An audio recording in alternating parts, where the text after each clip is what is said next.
MBCTV. Love, innovation and lifestyle. Mumala okusoma ne babatikira ne mutuulira diguli zammwe ne mulinda emirimu gibasange mu bikunta mba mwebase mulina omuzannyo mukulikayo mukuwumulako mu bulango bwa bakama baffe tukomye mu episode eyokubiri ne Minatah Hijab point abadde akyatunyumiza story ye kuba tewagirabye mu part 1 ddayo wetegereza episode 1 ojetegereze bulungi naddala gwe anoonya omulimu naddala gwe amwegomba naddala gwe getting inspired bw'omulaba n'ogamba neegomba okuba nga Minatah naye nga tomanyi lugendo lwe tomanyi gy'avudde temuva ku MBCTV ate oba tonaba kusubscribinga nja kujjako essimu eyo gy'okute oba kompyuta oba ekintu kyonna ojja kundaba oba tokyatugamba Minatah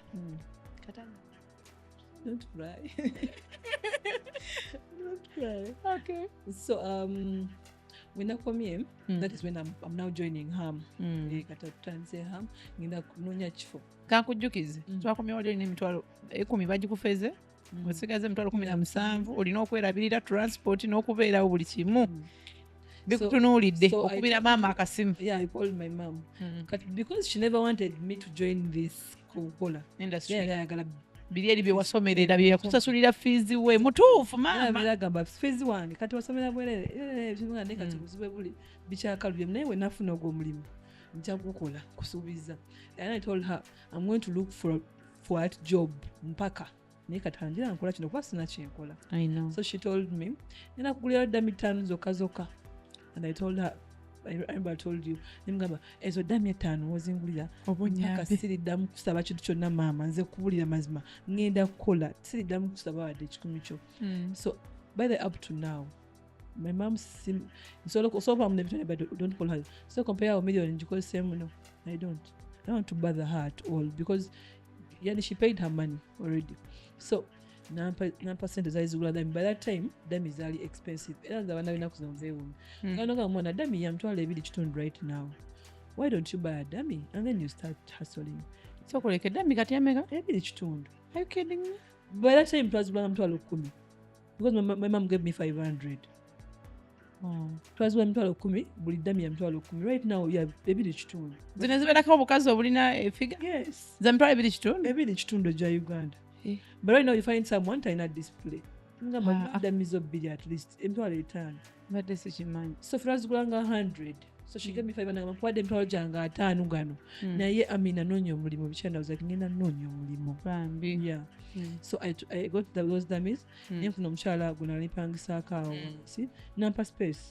Remember I told you buli dummy twajibalanga gumu kitundu amad kati ze nembala gumu kitundu dummy no making sure etunda engoye zayo kala at least 0. Wagula dummy mega 10.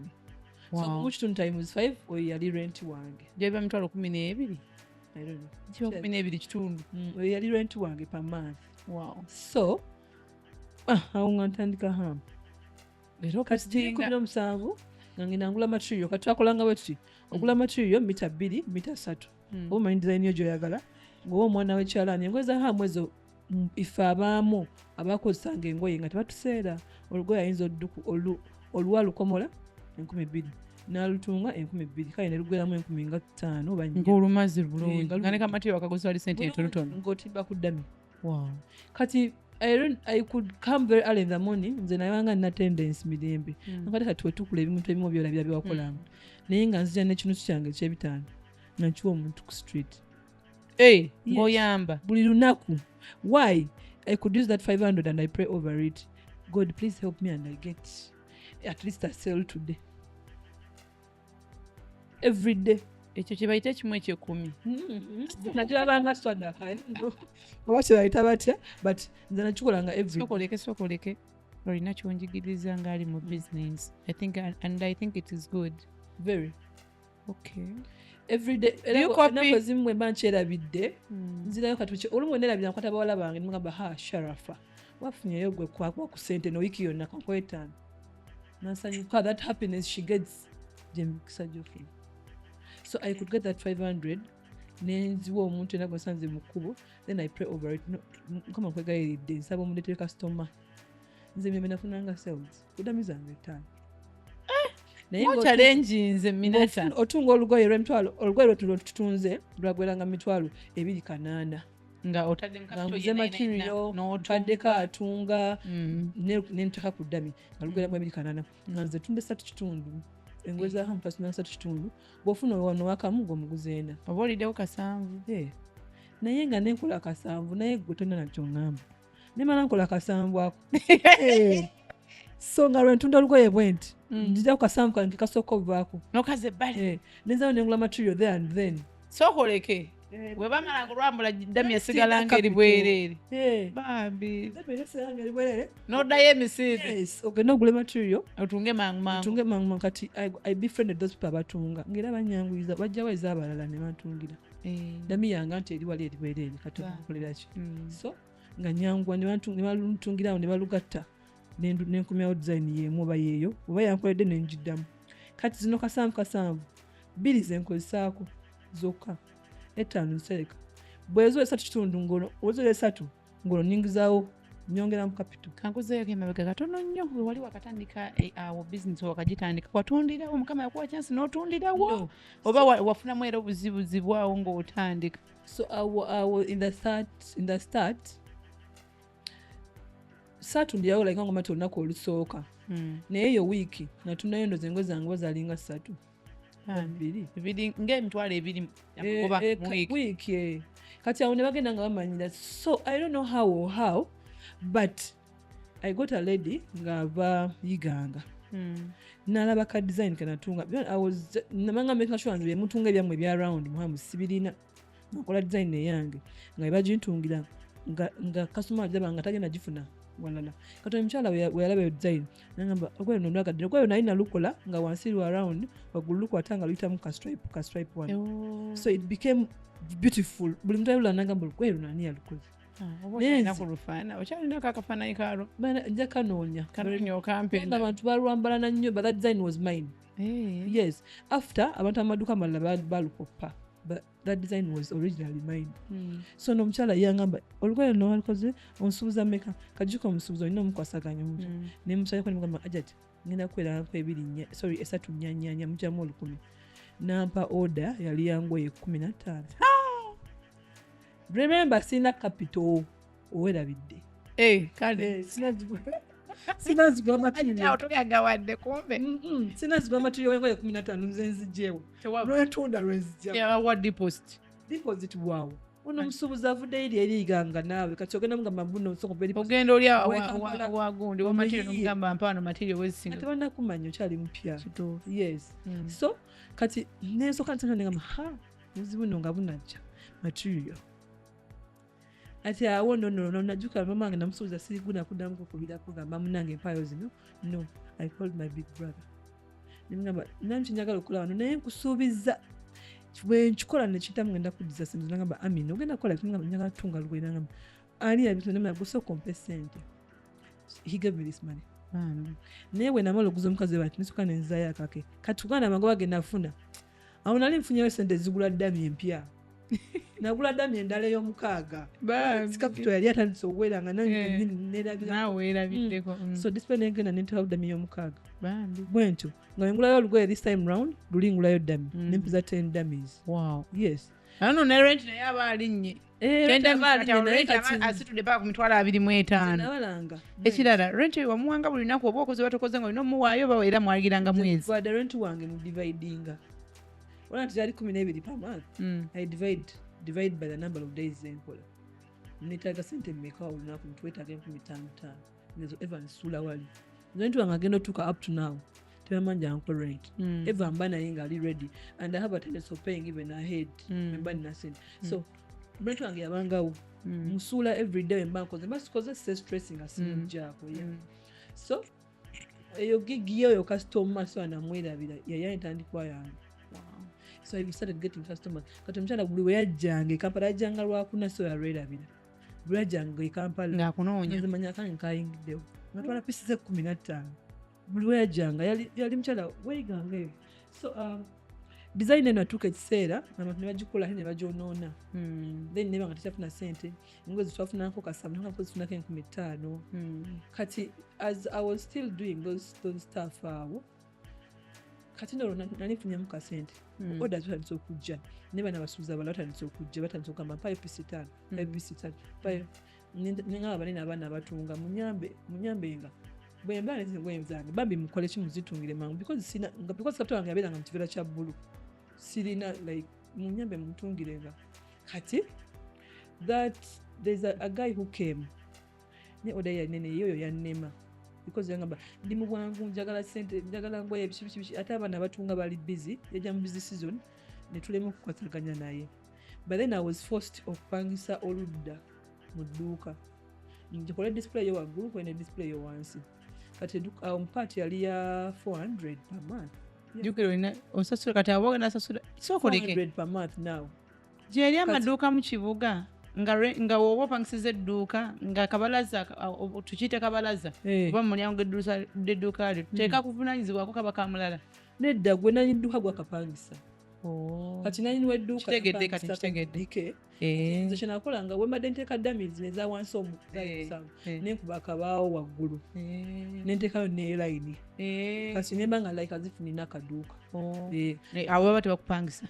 baba bakupangisa ne waggulu ye abala dami ofcourse ye abala dami wosaddewo ye abala dami zoyinawo nti mu kitundu gwange pama so but this time round yambala ka space akagenda mwezi oddabi nambala 400 per month kati ka space ako natukazisa ne ngamba muki tugenda okukola twawulemu ne plywood nawo nogamba nti badde kupangisa lunene oludda nani ekolera kati nga twawulemu ne plywood mbereko eno because nze siri muntu nnyo by the way wa abantu kubeera nnyo mu bantu bangi so nengamba twawulemu plywood kyakuleetera ekyo bali batulala no abantu baali bangi no people were many like ababyalani abamaterial abaki and then obanga abantu abangi ba inconvenience nga me as a person kiri mu kikula kyange so namugamba twawulemu ne plywood nkyala nakkiriza naye nga tukosa olugi lwe lumu ffenna twawulemu ne plywood then kati nakola kyenalimbala nti ku plywood ono eno wenteekayo ddami eno ngenda teekayo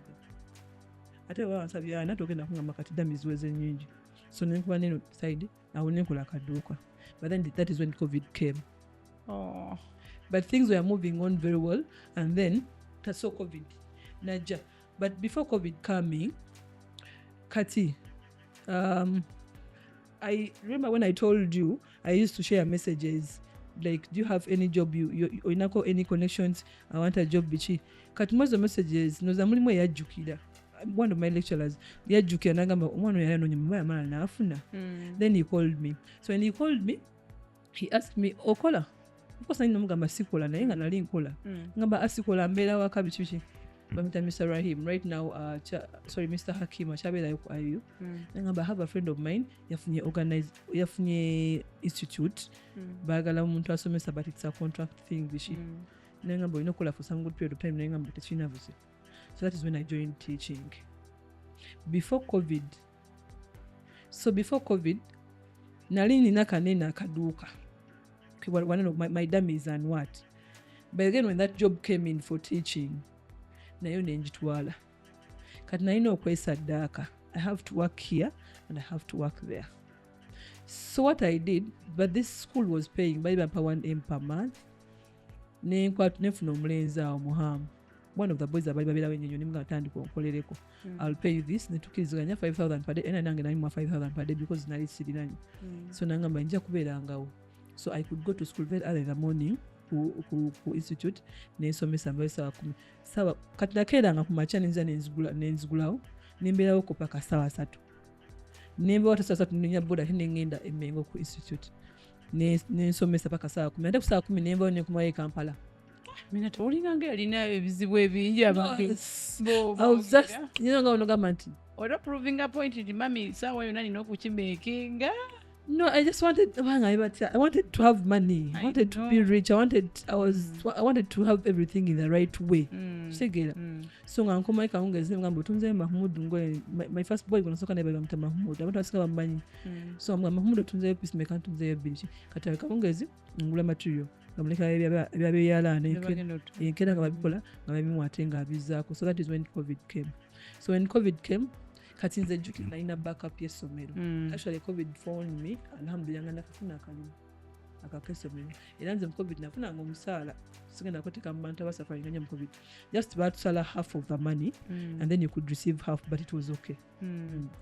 So actually in covid jukira batugala ebizimbe ngoye nesigalayo kibi and then so after when I was at school they used to give me some money nganze funa omwezi kati zosente zampa nanzitaka kwa account ziteka jukira ndikuza capital ejimezi ya covid wajali esatu ejasooka now 1.5 years mbala chimu kuteeka wali so that's when I started raising the capital now era covid we avaawo. So before covid nkuvada nali muntu nyayamba waliwo omuwala yajja okudduka ngamba Minatah njagala osuubize kuzina engoye zo. Omuwala right now she's a big person now page wajita Dope Store Mirembe Dope Store nanga masuubiza ku ngoye zo nanga manja kusuubiza n'obutambala nti it's okay. Mirembe Dope Store yajjanga she has money right now atipula China nangamba nesina wenteeka bintu sobola okubeeranga kuba newo wenzija kumacha because I saw it so different. Maria means it's okay that one go work as watch. You come to my place. She comes in the morning, na abelao, na delivering giving to be what you for free. I never charged her. Then na tukula yoka wangweze za soka Nairobi nilanga stundira wangu for free. I told her no pay me rent. Like me let me pay. So when Mariam went COVID, Mariam we are separating enough. Yenga funye for because yeah kwa time hangu. Nafune for munana. Kati the whole of COVID, when I was raising that money, and actually I even got married in COVID. After getting married, tukenda koma okuva mu COVID. Dream alibadde funa kanina kasente. Awengweza hamu ngazainoneka. Tezikyatambula, temukyali mu sente. Ngaba customers bakyasegeera obusebe Nairobi yali azze. Ngweza Nairobi zino za sharia zali zize nga ate abantu kati zibategeera bagala ekipya. Yes, ngingweza hamu tezitambula ngampulya nzikooye. So I spoke to Mariam, nimunga Mariam. Sigenda njagala nkwe ku busente bwange n'obusente. Bw'oba osuubula nebwengulizayo 6 pieces buli design. Since I had also helped her, they are hesitating. Yangamba inawo silvanwa now 1.5. That was after COVID. No Mariam nasuulira nga ntekera ewuwe munana while she was working from Nana.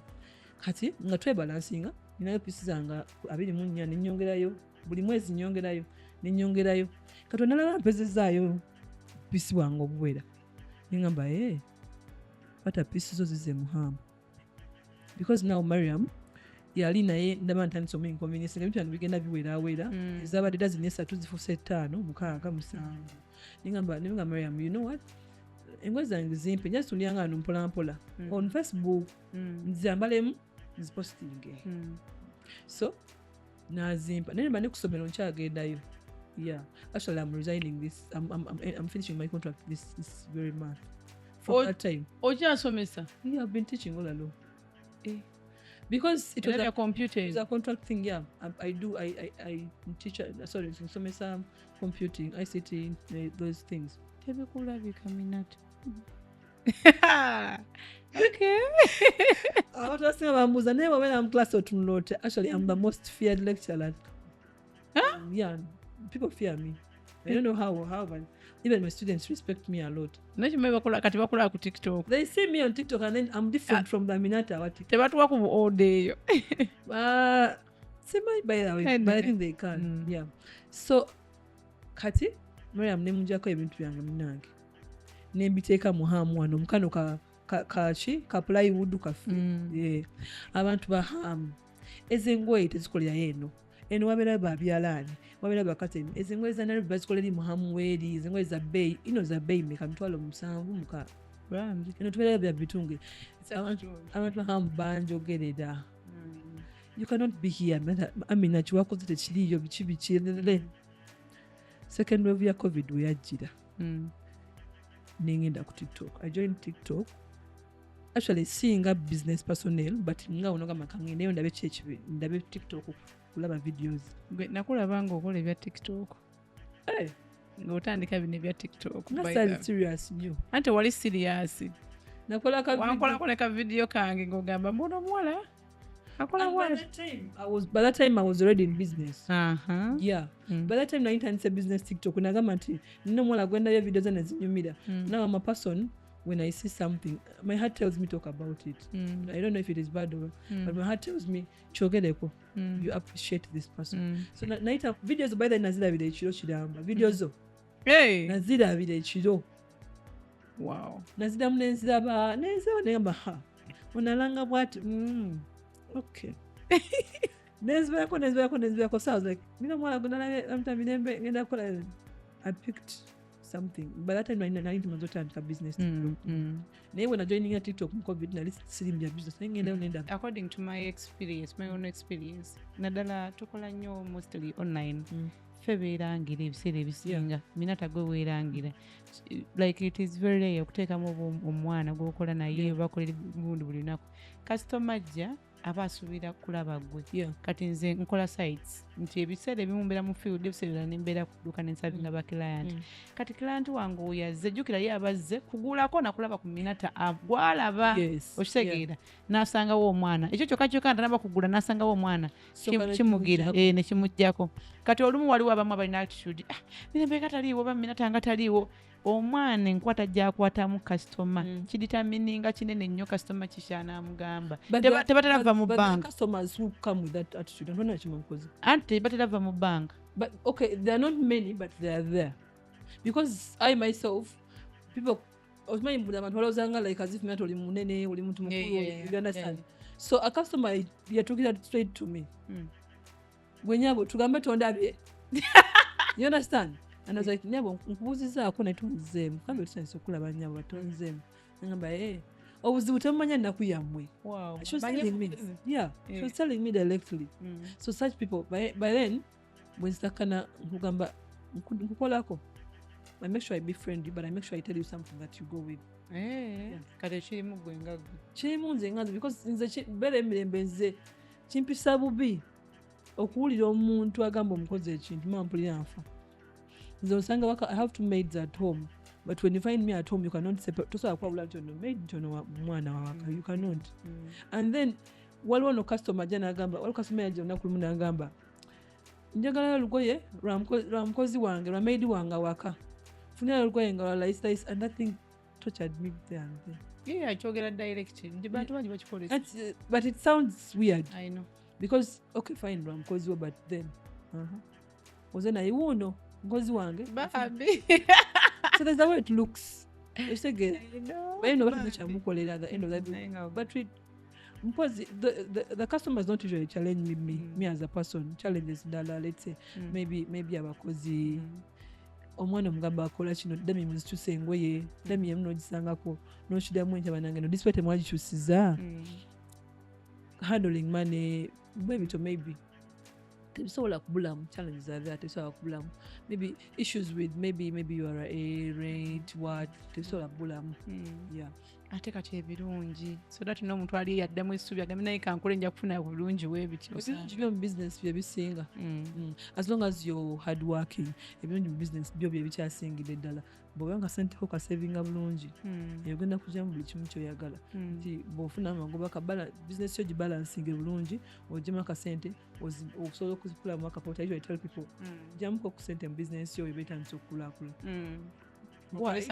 tujja kubuuza emyaka gy'okoledde what do you have nyinga gwotulaga sitookowo tebitugasa abantu abasanga bayagala kulaba ati ninayo poloti ninayo rentals ninayo nazimbirako maama nakola kino ukitegeera but for you worked for years and years okanya kuzimba capital nawera mungi but you're showing nothing and then the life of apartmenting tomutalimu apartment what that's one of the fakest life I'm sorry to say those ones who live in there but better you be in a smaller place or better n'ogula ennyumba nga ya 2-roomed house and then you buy a bigger mansion that you're dreaming of, your apartment joyagala then nogigula after out of your business based on even how you're saving the money naye nga business ebirungi ebisingamu nga tuwumbawumba Minatah omanye eno show eno mostly zino eza business tuzikola inspiringa omuntu ali eyo yenna abatwegomba oba abaagala obanga there are people olumu nga takumanyi nagwa gwe ku video nagetinga inspired oba nabaagala okubeerako nga gwe baweeyo obugambo nga mu bubiri naddala omwana ow'obuwala abaagala okola business wise because I usually consider more business so business wise we are not expecting everything to go nga bw'okyagala. Ekirala togenda keda mu makyo obeere Minatah. Olina okuba n'olugendo olugendo okutuusa kubawo nnyawo olina okuba n'olugendo olugendo okutuusa wogenda okukola ki nina abasuubuze ajja omulundi gumu ne miliyoni y'emu nagamba Mirembe ngenda kukola nti njagala bbanga gwe naye nga yeegwe kyowakingidde for years yayagala kiba mu mwezi gumu ne miliyoni y'emu. ate business tekitegeeza kuba na sente nyingi. Business is you growing that small money that you're having. That is what we call business. Also, omuntu osobola okukwata million 10 n'azikuwa n'ezikulema okukulaakulanya. But this person who started with 3M because omwana alina okimanya nti everyone has to know that there is a story. Buli muntu gw'olaba there is a story. So you have to be with your own story now. Leka ebyo nno biyitemu bakugobe okukimeeza w'okolera. Well, that is now the story that you tell. Yeah. Things don't just come boom.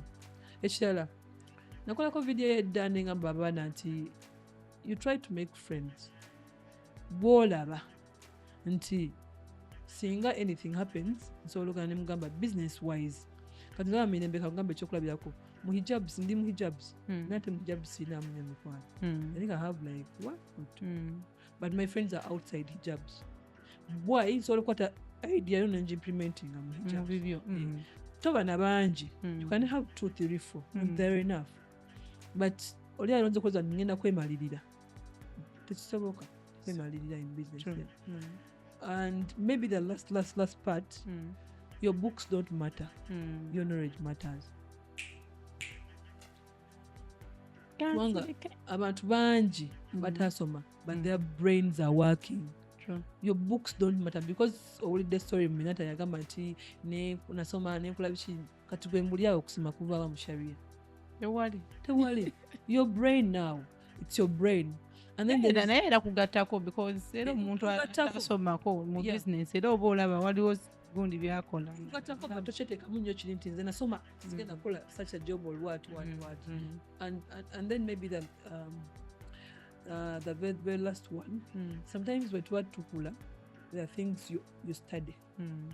Ekituukawo n'obanga osoma. Buli osoma embeera ng'olaba tegatta olaba omuntu nti this person tangattako. Quit. Tuyige okwesalako. Bw'obeera mu business atuwesalako business oba ogyetera obuzibu yongayo. Nina okuba namwesalako because of this service. But people do mistakes. Mikwano gyo mu business. Maama wegundi mu business. Oli uncle gundi mu business. Business eba entity on its own. Tebagiteekamu it's on its own. Yeah. Wow.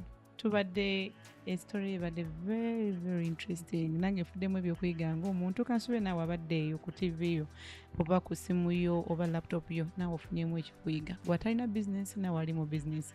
Tweyanziza nnyo Minatah Hijab Points we bali kukkiriza kujjako MBCTV naye nga tonagenda olina abakwagala. Ab'enganda bakiraayanti ne bafaani batumireko ate obeebaza okuwagira hijab ate n'abo batanaba kuwagira bongere okuwagira.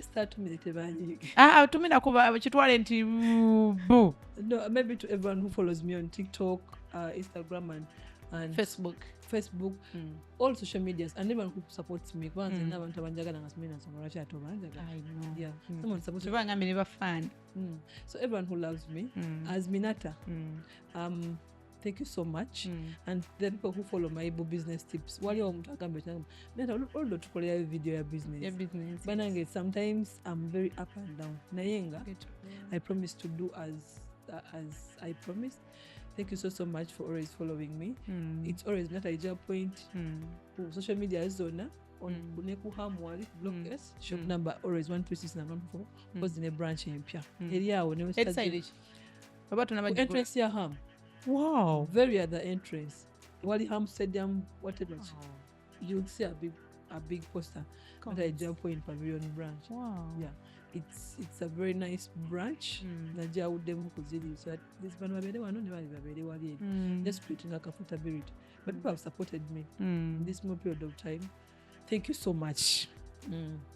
Thank you so much. Wow, ono Minatah gwe mulaba nange ampagira ku Mirembe Beddings and Curtains era weebali kutuwagira naffe ate yampagira curtains bannange yampagira buli kaba ayagala oba ayagala bya curtain oba beddings bambi she supports me naffe weebali kutuwagira ku Mirembe Beddings kwagala nnyo tukwagalira ddala bannange mbakowoola bafanyizi ba MBCTV bafanyizi ba Mirembe Beddings and Curtains mweyongera okuwagira omukyalo ono ate story yo mugiwulidde ndowooza ofunyemu akoola bulonzo y'akantu n'ekabaka n'oddamu essuubi mwebale kwekumira ku MBCTV eshow ekumye wano nsigadde nze Mirembe Beddings and Curtains twongera okwebaza producer wange omulungi Barango Faith DOP wange ow'ekitalo wetabu Joseph ali ku kamera 123 George namwenna abatugira mpozi nakateekamu ensimbi omwami wange omulungi Sambia Furniture Workshop weba tuteekamu nsimbi ate naye mugende mumwagire ku furniture alina workshop ennungi awo ensambya mpozi nange munyini presenter wammwe ntunda beddings and curtains mundabiranga ddala bye.